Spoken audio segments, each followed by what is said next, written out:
John, should independent filmmakers finance their film with credit cards? No.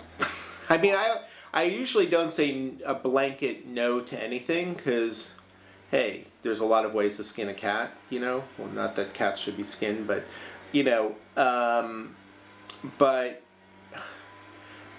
I don't think it's a good idea, especially these days, to really go into usury-oriented debt, which is what credit card debt is.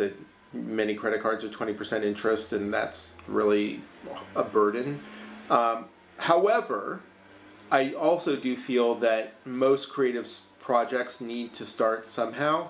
And, you know, Francis Ford Coppola once said, and I took this to heart, that no one else is going to jump into your project unless you show your own commitment and putting your own money in.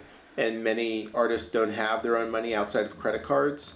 So, you know, I think that it's not terrible for a project to get started in that way, but I would recommend highly that filmmakers don't get too burdened with debt so that it really impacts their lives in a deleterious fashion.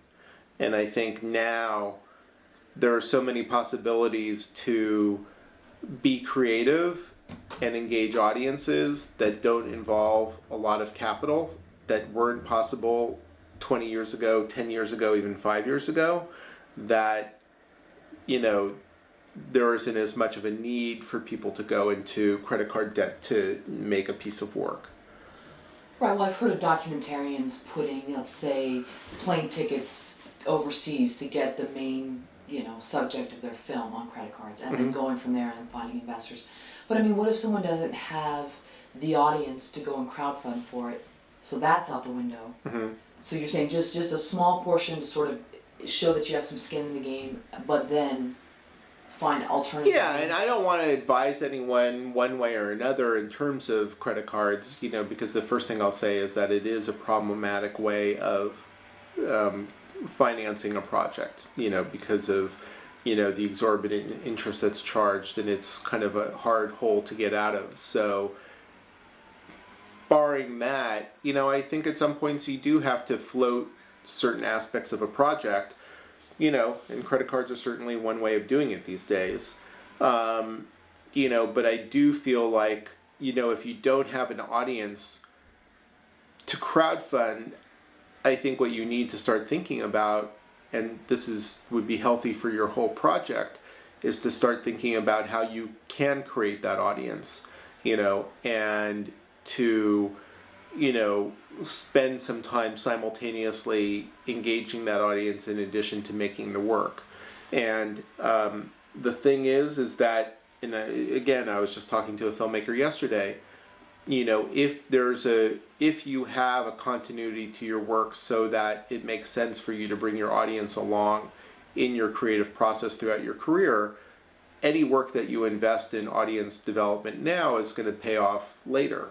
So, you know, you got to start somewhere, and, you know, the sooner the better. Like, start with a small crowdfund campaign, you know, amongst whatever network that you have, and then a year later do another one. You know, it's like you can't go back to the well too often, but so long as you're growing as an artist and the project is developing, you know, I think there's room for that. Let me throw out another hypothetical filmmaker. And also, the traditional crowdfund model isn't the only crowdfund model. I mean, I think there's, you know, if you look at Vodo, which is in a sense reverse crowdfunding, you know, that's another way to go. And the people who made Pioneer One, you know, where that's a serialized content, and they made an episode, and then people contribute to the further making of the next episodes. I mean, that's another model. Yeah, I guess I'm just wondering, how much should you put yourself sort of at financial peril? Let's suppose somebody's 50, they have an IRA, it's not enough to retire on, but it's a nice little chunk of change. Should they take that step and crack it open and get the penalties, knowing that, you know what, this may not serve me in retirement, but I can make my dream come true? That's... Who's this coming from? I mean, that's, you know, it's hard to say. I mean, everything is so individualized.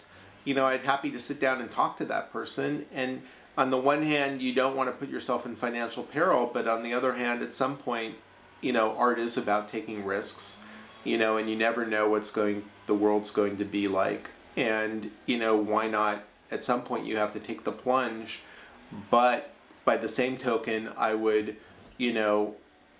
be tempered about making sure that you really have the ability that dream is really going to come through in some way before you put your life at risk. It's interesting. I don't know if you guys follow this guy, Bob Leffitz, who writes about music all the time. He has a daily, if sometimes 3 times a day blog that you can RSS. And he's constantly telling musicians, to quit, because you don't have enough talent,